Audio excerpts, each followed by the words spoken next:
How to tie a tie in 6 easy steps. It's a classic, elegant, and timeless accessory that can be worn on special occasions or even on a daily basis. But let's face it, not everyone knows how to tie a tie properly.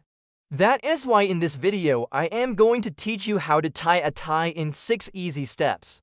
Step 1. Start with the wide end of the tie on your right side and the narrow end on your left side. The wide end should be hanging lower than the narrow end.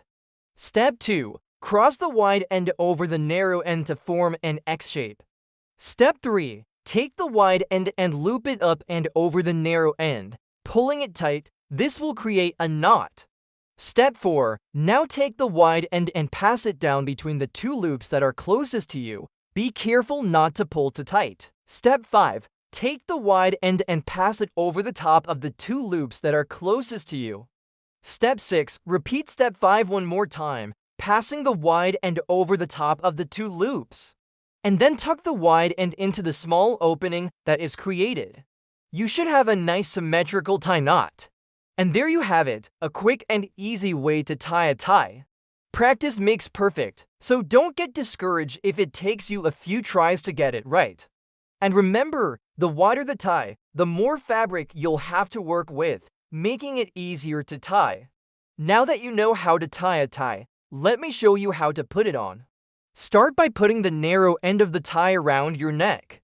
The wide end should be on your right side and hanging lower than the narrow end. Follow the steps we just discussed to tie the knot. Once the knot is tied, you can adjust the length of the tie by pulling on the narrow end. The ideal length for a tie is for the tip to reach your belt buckle. If it's too long, you can easily take it in by folding the wide end back towards the knot and then tucking it in. Just make sure that the fold is symmetrical and that the width of the tie remains consistent. And what do you do when you don't have a mirror in front of you? No problem. Let me show you an alternative method.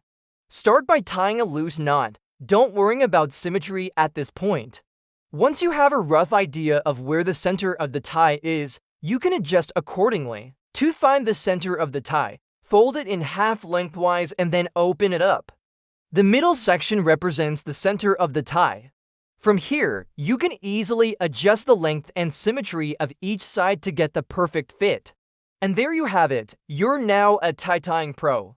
Whether you prefer the traditional method or the no-mirror method, you'll be able to tie a tie like a boss. So don't wait, start practicing today and impress everyone with your newfound skills. Until next time, stay classy.